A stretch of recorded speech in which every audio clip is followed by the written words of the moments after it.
Hey, it's Caleb here, back with another app called FormSanitizer.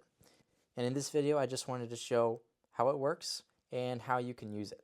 So obviously, first things first, you go to formsanitizer.com and you make an account if you don't have one already. So after you have logged in or signed up and purchased a plan, then your dashboard will look something like this. Obviously, I have a website added. Basically, how this works, add a website by putting website name, website URL, and submit that, and then you'll see that website show up here, and then you press on it. So here you can edit information about that form for that website. Here you have the form ID, which is what you will put in the code here. You would create a function here, and you would put the code here where the orange is.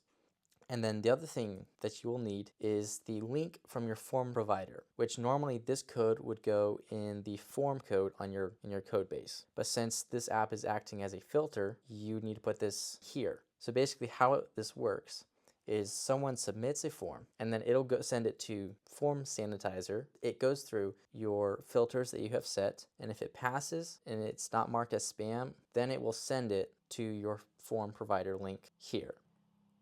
After you have added your website, then you can add words that you want to filter. It can be singular words.